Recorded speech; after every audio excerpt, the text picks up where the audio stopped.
are listening to In a City Like Yours, a semi-monthly podcast featuring interesting people with interesting life stories. This podcast may contain language and/or subject matter not suitable for all audiences. Listener discretion is advised. I'm your host, Michael G. Moore. On this episode, I chat with David. David is an adoptee who at the age of 30 began his search for his birth parents. His journey would take him from the east to the west of the USA and in between. He discovered many family members and learned the true story of his birth parents, a story with twists and turns that will set your head spinning. Through it, David received the loving support of his husband and relied on that love and his art to help see him through the rough times. Check out our website at www.inacitylikeyours.com. That's www.inacitylikeyours.com for links to David's music and Facebook pages. You can also link to our Facebook group as well as our Twitter and Instagram accounts from the website. Now, join me as we journey through David's story of his search for his birth family.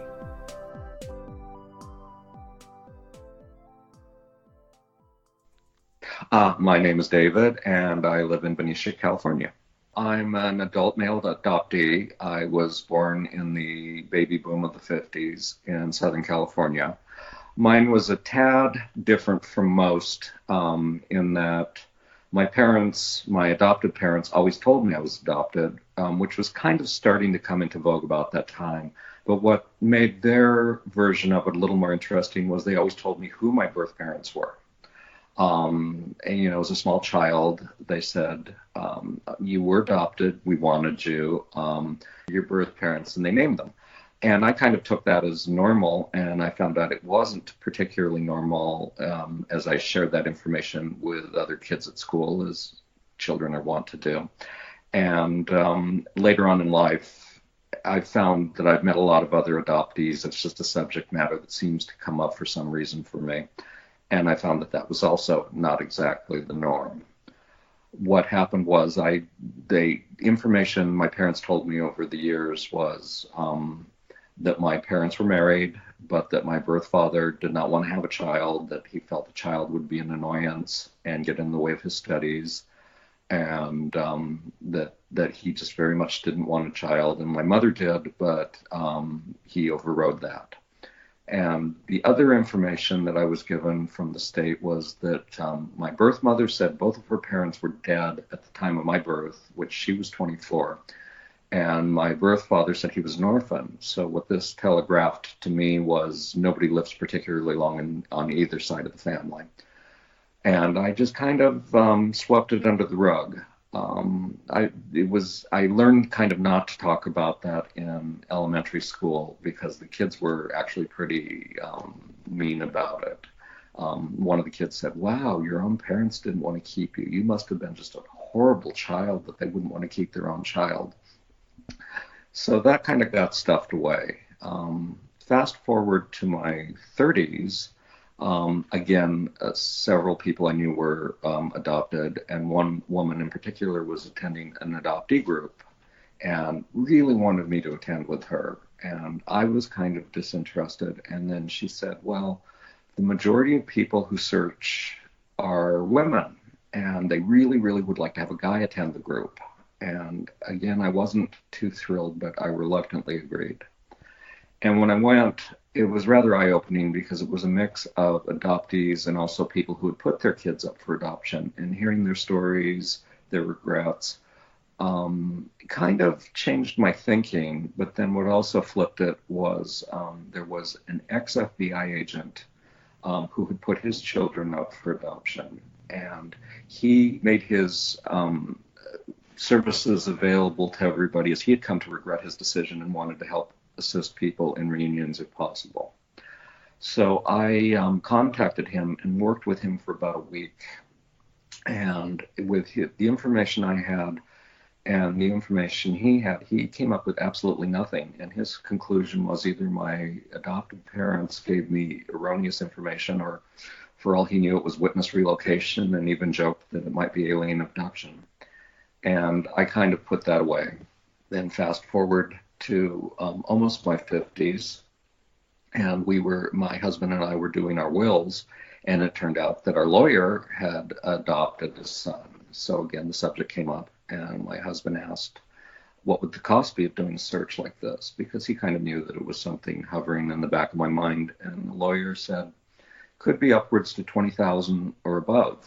Well, at that point, being close to 50, I went back to, I don't think people live very long, and we just said, we'll pass. What kind of kicked everything into gear was circumstance in 2007. I was watching the news. I worked from home at that point as a web developer. And the news kicked over to the Greg Behrendt show. And he had written the book, He's Not That Into You, which, and I was aware of him also as being one of the writers of Sex and the City. And I had bought the book thinking it would be kind of a humorous read, but actually it ended up almost being kind of a self-help book, because what he pointed out to the women on Sex and the City and also in the book is that not everybody's into you. And I kind of had this aha moment when I realized my adoptive family never was that into me. People always talked about unconditional love, but mine was very conditional. And I was sort of a problem child for them early on because A, I wasn't theirs, and B, I was also, it was pretty obvious to all involved I was gay and artistic, and that was sort of like the trifecta of So kind of coming to grips with the fact that my family wasn't that into me was very liberating. And watching the show, the subject matter was adoptee reunions. And I watched, and it was not a particularly helpful show. It was the usual telegenic young girl who wants a family connection, and at the end, the surprise reunion with a very telegenic aunt. And I was about to turn off, but at the very end, they posted a website they said you could go to and possibly find a reunion of sorts. And this was 2007, prior to the scrutiny and worry about privacy concerns. So I went to it, and I posted all of the information I had, the hospital I was born in, the names that I had of my birth parents, my name, and went about my business. About an hour later, the phone rang, and it was a call from Tennessee. And I normally wouldn't pick up, but I did. And it was a woman who identified herself, I'll use her name because I think she's out of the business, Patricia Morrison. And also being a musician, my first thought was, wow, it's the bass player from the Sisters of Mercy calling, which I knew it wasn't.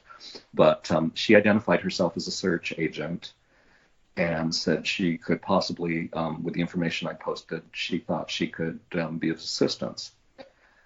And I asked, well, how much? Again, going back to the $20,000 price tag that was in the back of my mind from previous discussions. And she said, well, it would be $250 to start.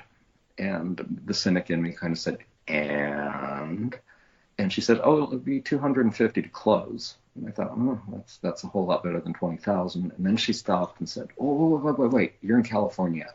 There's a surcharge. And I thought, here it comes. And she said, it's $100.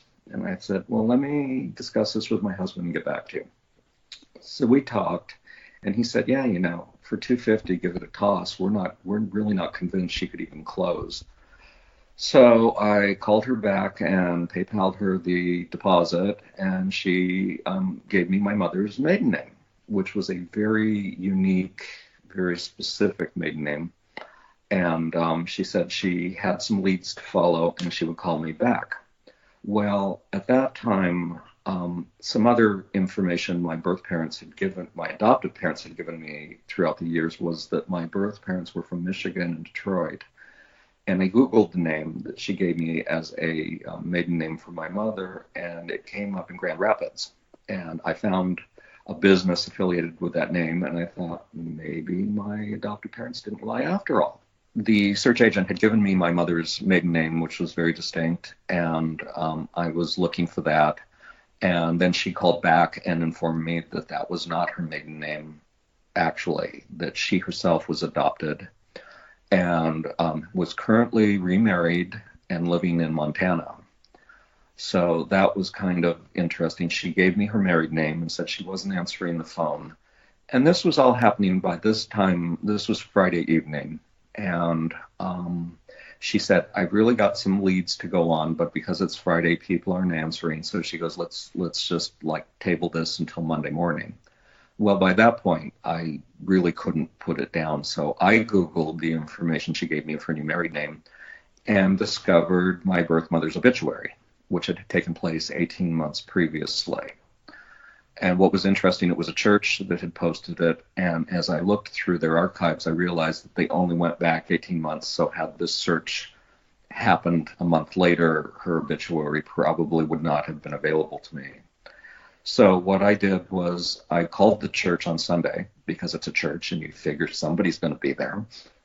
And they didn't answer. It went to a message machine. And I hadn't heard from Patricia on Monday, so I called the church back, and they were a little, yeah, we got your message. And I said, well, I identified my birth mother, and I said, I'm her son. And he said, no shit, she had a son. And I thought, wait a minute, this is a church. But he suggested I talk to the woman at the funeral home that had taken care of the services, and I called her. And I identified myself, and she said the same thing. She goes, no shit, she had a son. And I'm like, okay. And at this point, she directed me to call the bank because the president of the bank had been the executor of my birth mother's estate. So I called, and I asked to speak to him, and I got kind of an officious woman that said, well, what is this regarding? And I gave him my birth mother's name and said, I believe I'm her son. And she didn't say no shit, but she said, Sarah, they got somebody on the phone and she's got a son. So they put me through, and the bank manager was the first one that didn't say no shit. So that was encouraging. And we talked for a while, and he gave me some background, and he suggested I talk to her best friend. And I thought, wow, another call. So I did, and I called and identified myself and explained the situation, and this woman answered, and she said, I know who you are. And she says, I'm probably the only person your mother talked to about this. And what began was a friendship and a series of phone calls that led to the story of my birth parents as it happened in Montana, that they were living there for about 10 years. I was put in contact with several other people, and it turned out that my birth father was, what would be the term? They didn't quite know what about him. He was rather mysterious about his past, and he told everybody he was an orphan. And his behavior was erratic at best, and he lost his job there in the town they were in, relocated north to Montana. And it was at this point he had found another woman that apparently had gotten involved with, and my birth mother was recovering from a back injury.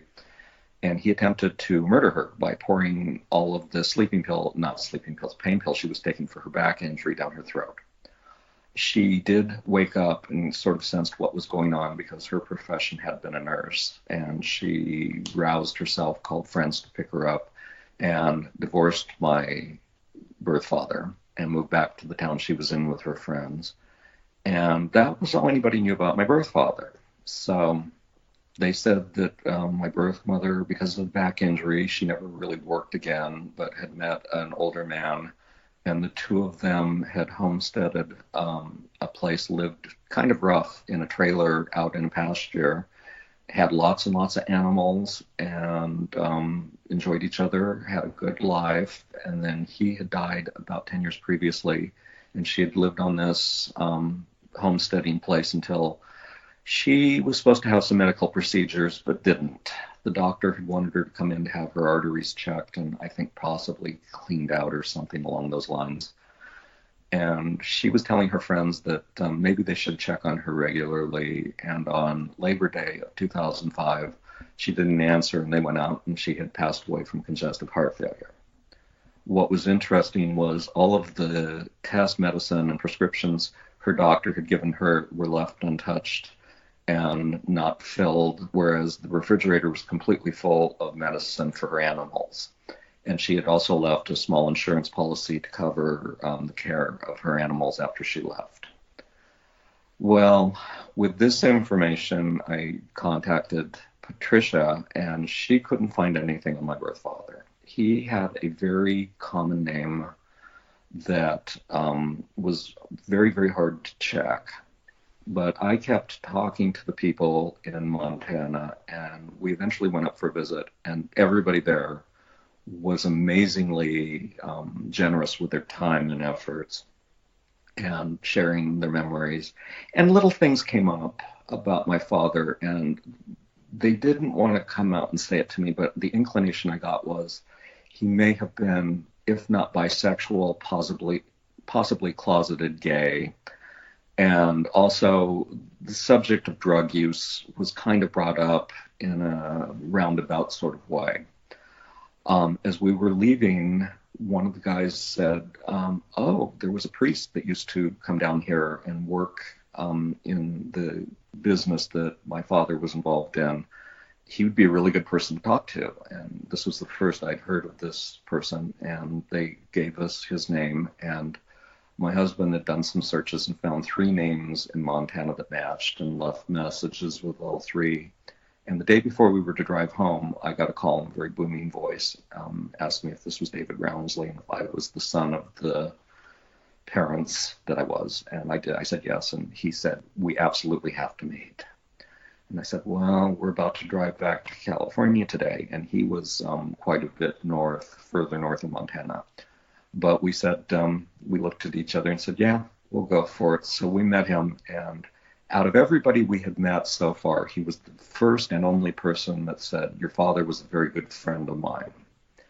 And things that he said indicated the friendship may have been a bit deeper than that. But he was equally puzzled about my father, who had completely dropped off the map about the time that my birth mother knew him. And was very, very interested in knowing what he could about my father. As everybody I had met, he just sort of vanished. And what was amazing, this was a good 30 years after his leaving that town. Not a single person I met said who. Everybody knew exactly who I was talking to, had a firm, very clear memory, and all of them had memories of him. So what then began was kind of my own search, utilizing everything I could find from Google to Ancestry.com to whatever. And I had also signed up for 23andMe as a DNA service, and was getting matches, but again, his name was so common, nothing was really coming together. So I kept in contact with people in Montana, and then they mentioned him coming through town on his way to Washington State and had named a city. So I ran that by the search agent, and she found him. She said, aha, I have him. She had an address, but there was no phone listing. But again, because he was kind of a secretive person, I wasn't absolutely sure this was the right person, and I didn't want to go charging up. So we discussed it, and we said, would it be good to find maybe a private investigator or something to help? And as it turned out, even though this wasn't a large town in Washington State, it was in eastern Washington, there was a private investigator listed not far away. And we engaged his services, and he went to the house, and his report back was, it was kind of a different house. It was not in the best neighborhood, not in the worst neighborhood, almost your Goldilocks neighborhood, thoroughly middle class. But of it, their house stood out because there was a gate around, a fence all the way around it with beware of dog, beware of dog. There were security cameras all around, which in 2007 wasn't overly common. And also a big, heavy security gate on the front door, and a buzzer you had to buzz out by the gate. You couldn't actually go up to the front door.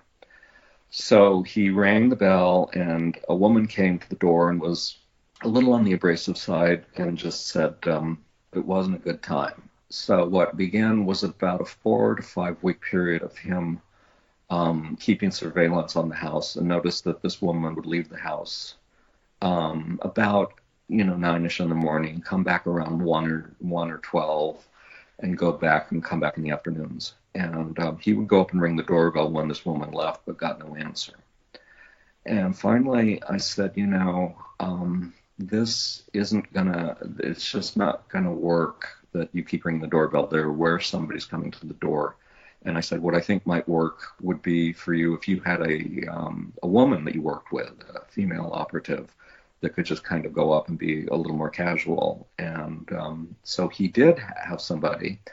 And what happened was she went up one day and there was a young girl sitting in the front yard with a German Shepherd. And she very breezily said, "Oh, hi, is my father's name home?" And the woman said, "Oh, no, they're out shopping, but they'll be home tonight." And she goes, "Okay, I'll come back later." So I was psyched that day, and I kind of warned the investigator that I'd heard stories that my father had guns, that he had pulled guns on people, that he was a questionable person, and to be very careful. So that night I waited and waited, and I didn't hear anything that night, and then nothing the next day, and nothing the next day, and my concern level was getting a little high when finally he called me, and he said, "Well, I didn't call you right away because I've actually done this before. I've actually approached birth parents that have either put their kids up for adoption or they've just left the family or whatnot." And he goes, generally, he goes, in every case I've done prior to this, they've always called me a day or two later and said, yeah, they want to speak to the child. But he goes, that didn't happen. And he explained that he went to the door, and this time the dog wasn't out and the gate was open. So they walked right up to the front door. And in the meantime, the investigator had asked me to write a letter of introduction and include a photo of myself. So I had emailed that to him. And when he got to the door, the man who opened the door, he said he looked at the photo of me and looked at the man, and he said, I didn't really need a DNA test on that one. He goes, there was definitely more than a passing resemblance. In fact, our haircut was exactly the same. At that point, I was wearing a flat top, and so was my birth father. And he presented him with this, and the man who answered the door did not say it was the wrong man. He said, I'm having marital problems right now. This isn't a good time. And then he kind of made some excuse saying that my birth mother was seeing several men at the time I was born and didn't really follow through on that, as though that was the reason why they didn't keep me, and did not want to keep the contact information.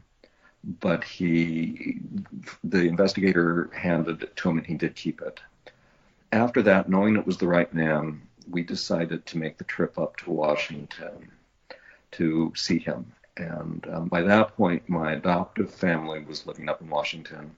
And as it turned out, my adopted parents' anniversary was the same day as my birth father's birthday. So we decided to go up, see my adoptive parents for their anniversary, and then go over and see him. So we drove to this small town, got checked, and we drove by the house, and we saw a car in front. And we thought, the woman's home, and she's definitely going to be a barricade. So we went and checked into the hotel. And what I had done is, because I knew it was his birthday, I had just the previous year released my first album, because I'm also a musician, and put together a little gift bag with the album and a birthday card that basically said, hey, your son's here, and all my contact information. So we went to the house, and the car was gone. And my heart was kind of beating. But what I noticed was there were no beware of dogs signs up. I didn't see any security cameras, and the gate was open. So I was wondering if the investigator had maybe embellished to make his surveillance more, to qualify the long surveillance. But we went up, and my heart was beating pretty hard, and I rang the doorbell, and there was no answer. And we waited and we waited.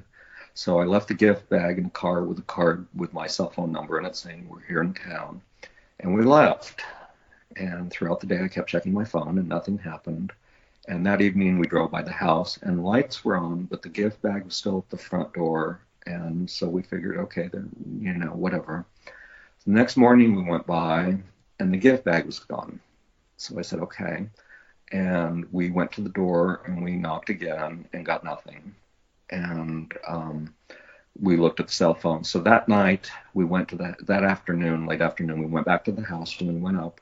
So as I was about ready to knock on the door again, my husband was looking through the slats of the window. The drapes, the blinds were kind of open, and I'm kind of like hissing at him, "What are you doing?" And he goes, "Well, the house is empty." And I go, "What do you mean?" And we went, and there was not a stitch of furniture in the house. It was completely empty.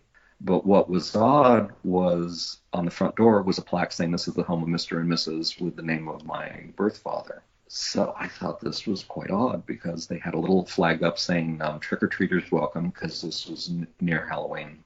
And there was furniture, lawn furniture in the front, so it looked very inhabited from the outside, but not inside. So we couldn't figure out if maybe they were cleaning the carpets, getting new furniture.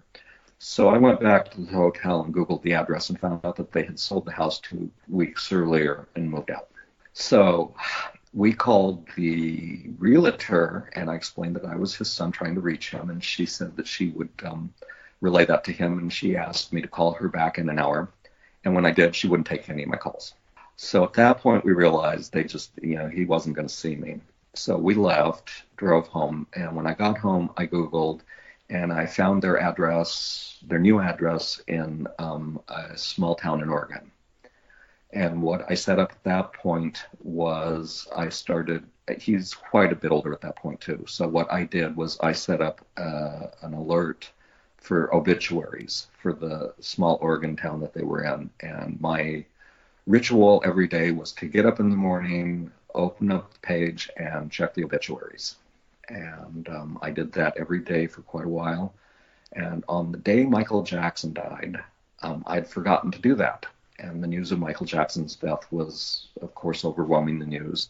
And I suddenly said, "Oh, wait, I haven't looked today." And I went to the page, and there was his picture staring at me in his obituary.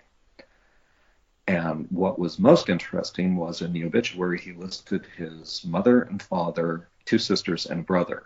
So I thought, orphan.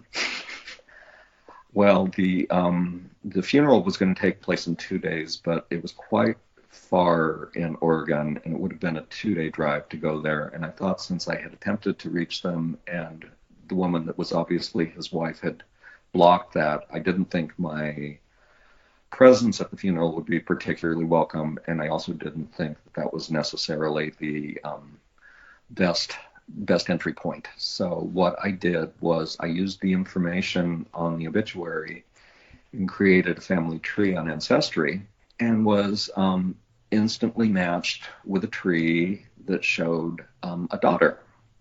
So I thought, this may be the daughter of the woman he met after my birth mother. And what was interesting was her tree was kind of incomplete, but it said that her birth mother was listed, but it said deceased. And it also said she was deceased. And I'm thinking, But I took her name and I Googled it, and I came up with a Facebook page for her husband that listed her as a wife. So I did not have a Facebook account at this point, and I created one. And as we all know with Facebook now, you have your whole life story on Facebook, pictures, friends, everything. I had the Facebook profile with the thumbnail with no picture, no friends, no nothing. And I went from her husband's page. There was a page listed for her, and it looked like she was alive. So I sent her a message, and I said, "Was your birth father so-and-so, and was your birth mother so-and-so?" And she answered back right away saying yes. And I did possibly one of the worst Facebook moments you possibly could. And I said, "Well, your father's dead." And she replied right away, "Call me tonight," and gave me her phone number. And I thought, okay. So I called her, and of course this was kind of momentous because this was the first person I'm talking to that I was actually related to. And she had a very blasé tone, and she goes, "He's dead. That's interesting." And I shared with her the link to the obituary, and I said, "So I have a sister?" And she said, "No, you have 3 sisters." And I said, oh. And she explained to me that her mother, she was born as a product with my father, and that there was a younger sister, but that her birth mother, when my father had left her for the current wife in Washington, went on an information rampage. And that would have been back in 1990, I take that back, 1989. And in that point, you could really get a lot of information from the government, no questions asked. And what she found out was my birth father had been married in Detroit and had a daughter, and that when that girl was 6 weeks, 8 weeks old, he had scalded her, put her in a bucket of scalding water, and that it looked like she was going to die, and that they were ready to press murder charges against him. But she didn't, and as a result, she had, well, we didn't know what had happened to her. We knew that she didn't die from the scalding and that he was going to be pressed with murder. But then I was wondering if this was my birth mother and if this was a sister related directly to me via my birth mother. And then I knew from the timing of that, which was about 1950, from the time I was born, there was a 5-year time before he showed up, before they showed up in Southern California and I was born. But her mother and the two girls had been looking for this woman, but all they had was that he'd had a daughter. But we didn't know if she lived. We didn't know what her name was. So in the meantime, I was connected with her younger sister, and we talked on the phone. And finally she said, would you like to talk to my mother? And I said, absolutely. And her mother sent me the most amazing, like 9-page email detailing their time and lives together, and shared many intimate aspects to their life. That my birth father, was a swinger, was I use Carrie Fisher's line on this, a drugs addict, since I don't think it was any one particular drug, and very much not a nice man. He had been in law enforcement, and she explained to me that he would wait until he arrested people and then would rough them up when they were handcuffed. And he liked to have guns, and he liked to wave them around and intimidate people. And they had met because she had been in an abusive relationship, and he had answered a domestic disturbance call.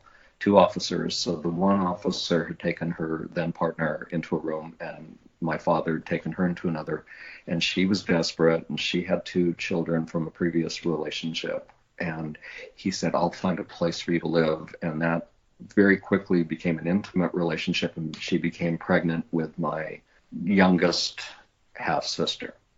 But what she then explained to me was that he didn't say was married to my birth mother. He just said that he was living with a woman and that she was going back home. And that when they moved into the house, he told her to get rid of the child. And she said, no, I'm not going to do that.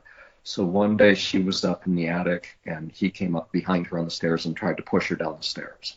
And she held on, and he kept pushing, and the 2 of them had this stalemate for 20 minutes when he finally let go.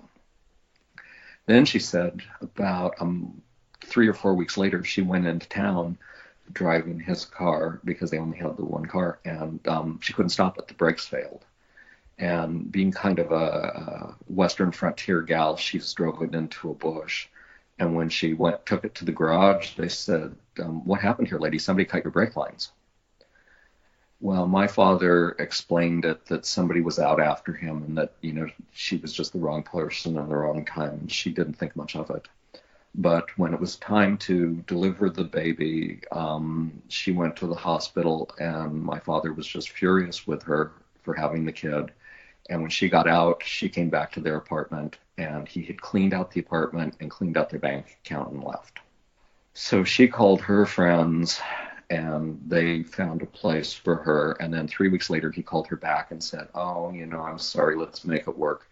So they got back together, and she said it was interesting. They really did not have much of an intimate relationship, but about a year later, he was trying to entice her to do, her words were, perverted, kinky things, and she implied that he was very much into golden showers and things like this, and he explained his previous partners had always done this. But she was not into it. But lo and behold, she got pregnant again, and he was furious. And this time she was walking through the living room, and suddenly he jumped out of a doorway and landed on her back, trying to force her to fall on her stomach, hoping she'd miscarry. But that didn't happen. And once again, he drove her to the hospital and just took off without seeing how she was, called her in the hospital and said, "Did you have a girl?" And she said yes, and he hung the phone up, and she got home, and he'd cleaned out the bank account and left once again. Well, it turned out through talking to the people in Montana, at this point in time, he had come back through town looking for my birth mother, because I guess she was looking pretty good at this point, because she would do all the things that he wanted to, and we had found out she had lost her nursing license at least 3 times. And the supposition is she was stealing drugs from the doctor's offices for him, so she was an enabler. But by this point, she had remarried, so he went back to this woman. They moved to Washington, and he theoretically found God, and they renewed their wedding vows. And 6 months later, he came to her and said, "I want a divorce. I've met somebody new." And this woman said, "Well, that's fine." But it wasn't really fine, because what she did was, this is when she went on this informational rampage and found out about the attempt on my older half sister and everything else about him. So she shared all of this with me, and we actually became very good friends. What I did was, I then at that point had written a blog, and some of it was suppositional on my part, but using the things I was kind of filling in the blanks, and it was kind of a dark and not happy portrait of this man. Shortly thereafter, what I had done too is we had a fax line that we never used, and it had a message machine on it, and I had put on the blog, if you knew my birth father or birth mother, call me. And shortly thereafter, a very stern voice said, "David, this is," and she had identified herself as my father's last wife. And she said, "I saw your blog, call me." Well, I knew she wasn't going to be too happy about it. And I called her back, and she said, "I saw your blog, it's very disturbing, I want you to take it down." And I said, "Well, at this point, I've now traveled to over 5 states. I've interviewed well over 30, 40 people.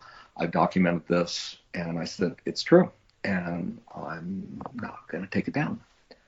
And she kind of paused, and she said, "I'll make a deal with you." She says, "I'll answer any and all questions you have if you take it down." And I thought, well, I really didn't want to take it down, because by this point, I had actually been contacted by people in Michigan and other states who had known my birth mother and had known my birth father and had given me information. But I reluctantly said, okay. And I asked her as many questions as I could about his health history, his family, what she knew. And she answered, and it was polite in a frosty sort of way. And I said, okay. And I very reluctantly took the blog down. But then about a day later, I had more questions. And I called her back, and I said, yeah, I've got some more questions. And surprisingly, she answered them. And then a few days after that, I had some more. And over time, we actually became friends as well. So in the meantime, though, both the woman who was that we figured was my birth father's third wife, and I were still looking for my older half sister, and I was on Ancestry now plugging in things because I had a mother, father, and brothers and sisters for my birth father. I came across a family tree by one of his sister's grandchildren. And it was a very poorly done family tree, and it had listed my birth father and his last wife and listed a daughter with a name. And what I knew, that was incorrect, because my birth father was close to 60 when he married his last wife, and they did not have any children together. So I had a name, and I Googled the name, and nothing came up. Nothing. And at this point, I had been using some investigative services that were going into the darker web for some information. So I asked my husband, can I go there one more time? And he said, sure. And it yielded one piece of identification. It gave me a phone number. And I dialed it the next day, and it said the number was disconnected. But I Googled the phone number, and it showed a rehabilitation clinic in New Hampshire. Well, I thought, well, of course, my first thought was, oh, this isn't good. I mean, I knew she was scalded as a young child. What did this yield as a life? So I called the rehabilitation facility, and I asked to speak to the name that I had. And the woman there was like, oh, well, she left a while ago. You should give her a call at home. And I said, well, there's no phone listing. And the woman at the desk said, well, here, let me give you her number. And that was stupid on my part, but I said, you can't do that. There's HIPAA laws and privacy laws. And she goes, really? And I said, yeah, go ask your supervisor. So she went, she came back and she said, oh, you're right. And I kind of like, and she says, well, why do you want to talk to her? And I started to relay this rather sprawling, epic story, and she stopped me and she said, I don't think she's lucid enough to really grasp all of this. She says, but I could call her for you, which I thought was amazing. And I gave her two potential last names of my birth father because he changed his name. And Detroit, I said, call her and ask her if these names in the city of Detroit means anything to her. And if so, I might possibly be a relative. And she said, okay. And I sat, and about 15 minutes later, the phone rang. And possibly the tiniest voice I've ever heard in my life said, hello? And I said, hello. And she goes, well, what's this about? And I said, was your father? And I gave the name of the second name that he had changed it to. And she said, no. She said, my father was, and the name she gave was actually the name he used on his birth certificate. And I said, well, I believe I'm your half-brother. And she said, well, who was your mother? And I gave her the first name of my birth mother, and she gasped, and she said, I met her. And I said, well, I was adopted. And then she broke into tears and said she was adopted as well. And we talked on the phone for close to 3.5 hours, and she told me her saga of her birth mother and my birth father were unemployed and probably drug addicts living with his aunt. And when she was 6 months old, they had locked her aunt out of the house, and the aunt heard screaming. And when the aunt finally broke the door down and got in, found this small 6-week-old child scalded, screaming. And she called the police, and the police removed my birth father and his then wife and said, if this child doesn't make it, you're going to be charged with murder. But as it turned out, she did make it. But his aunt said, I'm going to raise her, and kicked them out of the house. So then she fast forwarded to, she was about 4.5. She called her mom, but it was her great aunt. Said, well, we're going to go see your mom and your father today. They were in a tuberculosis ward in Detroit. So what they did was they drove to this clinic, and it was winter, and they stood in the parking lot, and they looked up, and there was a man at the window that my sister had never seen that waved, and she waved back, and then they moved down, and there was a woman at a window that waved. And then she didn't know who they were, and that was it. And then about 3-4 months later, her mom, her aunt, said, your father's coming to dinner with a friend. So she was all excited, and she looked, and this very, very, very thin, gaunt man and a shorter woman who was carrying a medical bag walked up the door. And he came in the door and sat down in the living room, and being a little child, she went up to him and tried to sit in his lap, and he shooed her away because he thought bugs were crawling all over his body, and he was twitching and scratching. And the woman he was with said, he needs his medicine, and pulled out her bag and gave my birth father an injection. And then he kind of calmed down, and it turned out that that woman was my birth mother and was a nurse that met him while he was in the tuberculosis ward. So he had left his wife there, and his wife, my older sister's mother, had met another man in there, so they all switched partners. So that was the first time she really met her father. And then about 5, 6 months later, they got a call that my father and my birth mother were leaving Detroit, and he wanted my older sister to come to say goodbye. So she went with her aunt to this kind of apartment building, and when they came in, my birth mother was putting semi-automatic rifles into cases that were strewn all about the apartment.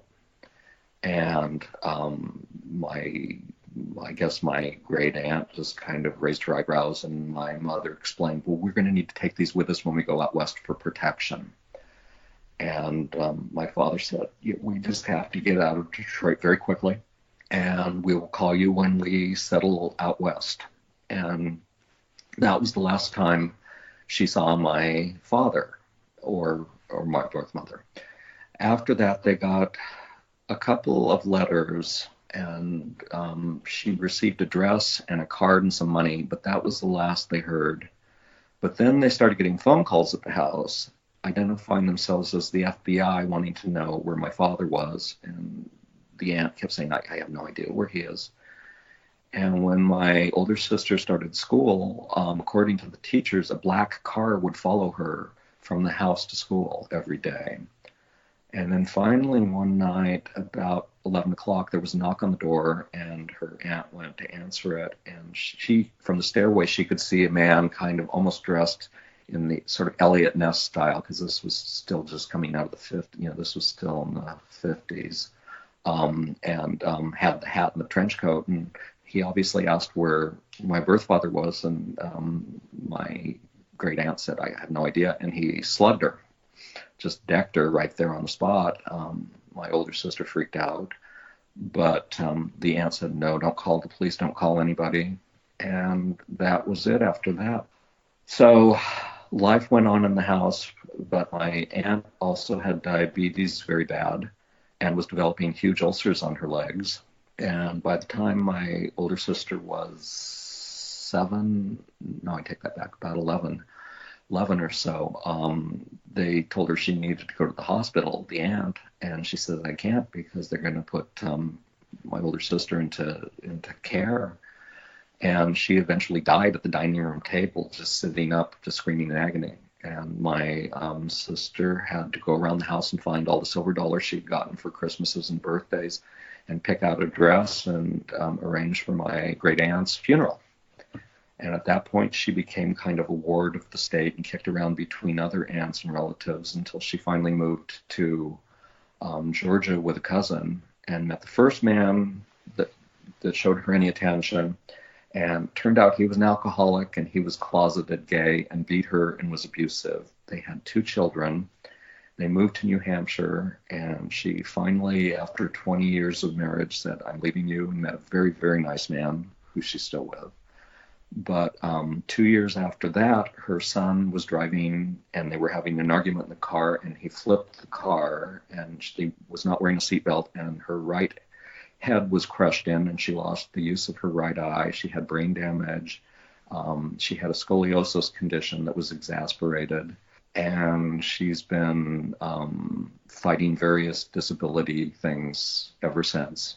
But ever since I've met her back then, which was in 2010 on the phone, we talk every day for at least an hour. So it's still an ongoing exploration, as in 2015, 23andMe said, oh, you have a half-brother. And I was matched with an older half-brother who was born in New York about 3 years before what I thought was the oldest sister. And we've been connected, and we all stay in touch. And it's all worked out pretty well, with the exception of the 2 youngest sisters, who are very religious. I joke that their Bible belt is so tight it cut off the oxygen to their heads. But so we are not in communication any longer. But the story isn't completely finished, as through the various DNA services, I've been matched with over 200 people on my mother's side. But because she's adopted, we have not been able to connect the dots. And I'm currently embroiled in petitioning the state of California to get my opened birth certificate, which I know what it says, but I actually want the certificate. And I need that to go to Michigan to show paternity or maternity with my mother so that I can get her original birth certificate and then hopefully match things up with the DNA relatives on that side. Go ahead and continue. I was just going to ask you what kind of advice you would give other people who are adopted and maybe looking for their birth parents. It's interesting and everybody's different. My I think it depends on what you feel inside and what you're looking for. I never fit in with my adoptive family. And I have theories about why people adopt. And, there's a very primal urge for people to have children. But I also notice that people want to see a bit of themselves continue on in their progeny.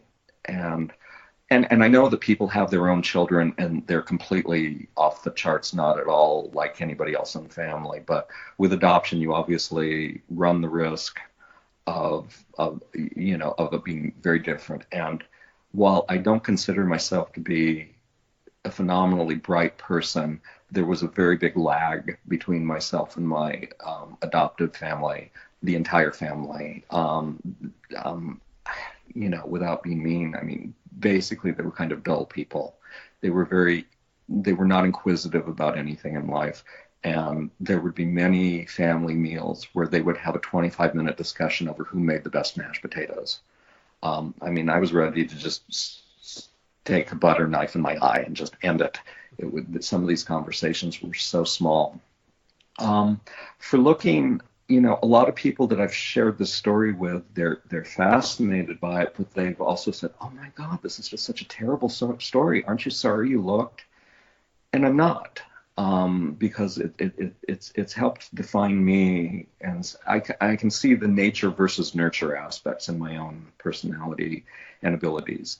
One of the things that was kind of a driving force for me is music is, and always will be a very driving passion for me. And I started playing piano, self-taught piano early on, and I just released my 9th album. And, I record and play everything myself. And when I met the people in Montana, one of the questions was, well, were my parents musical? And her best friend looked at her husband and she said, well, they used to play country western occasionally. And I told her, I said, I can put up with swinging, drug addiction, and attempted murder, but I can't put up with country western. And they laughed. But one of the things I did going through Ancestry and going through and finding, because Ancestry now has really gotten a lot of public records. So I was able to match the census from 1910, 20, 30, and up to 1940. And what was interesting was my grandfather, my father's father, was a twin, and they also had another brother, and all three of them were piano players, professional musicians in Detroit. So I was like, okay, it's there. I kind of got that.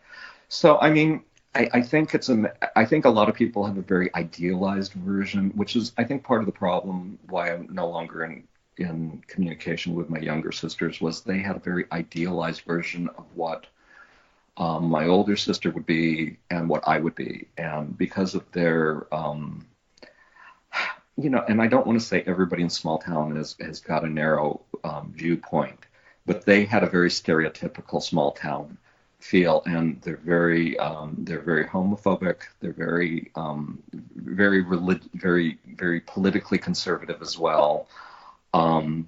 So I was kind of, that kind of made me the no-fly zone right there. And when I did connect them with my older sister, because she was disabled and living almost on the poverty, well, actually she was living at the poverty line at that point, there was no interest to follow through there. So it depends on, I think that they have this image that it would be these wonderful people and, running through the hills in slow motion from The Sound of Music or something. So, if people really want to know, to be prepared for what they're going to find, because obviously something was amiss that they would want to put a child up for adoption in the first place. Am I glad I was adopted?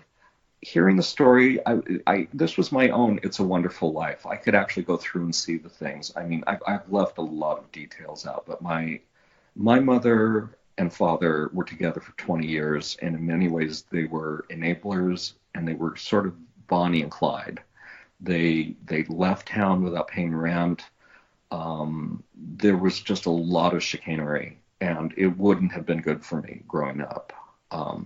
Were my adoptive parents ideal? No, they weren't.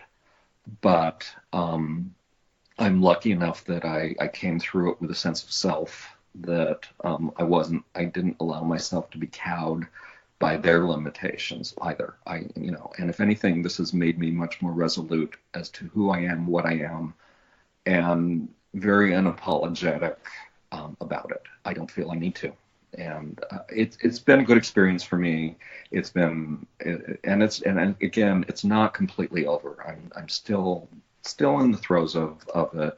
I'm in the process of documenting it as a book. I'm about 200 pages in, but I suspect it's going to have a good 200 to 300 pages more before I finish it. I am putting the story out there because I keep finding people that knew these people. And and what I've found with a lot of these people that knew them was they all wanted to know what happened. They understood that something was a little amiss with them. And also, I now become kind of a fierce advocate for people knowing these things. You need, going through life, having the conditional love from my adopted parents and being adopted, I never really felt like I felt like a second or third class citizen. And, when you go to medical now, especially nowadays, the first thing they ask you on any time you go in there is, does it run in the family? Well, you need that information, and whether it's mental illness or cancer or whatever, this is information that can help you. And I'm fighting a fierce war with the state of California and also in the state of Michigan to get my birth mother's original birth certificate. And what I've encountered here is the state has a protocol and process you have to go through, but what's fascinating is no forms exist, and they use really wishy-washy terms like there needs to be a compelling reason for this. And I'm like, the state, these laws in most of these states are designed to protect the parents, and the children be damned. I mean, you're just collateral. And in many ways, I was just, put up for the highest bidder. As it turned out, in my case, it was private adoption. And it turned out the lawyer that was brokering the deal had expressed interest in adopting me, but he already had 3 children and changed his mind. And, again, I kind of left this part out. So the adoption was arranged before I was born in Long Beach. And then my mother got the call the day I was born, and they said, "Hey, congratulations, you are a parent. Come to the hospital. Don't go to the nursery.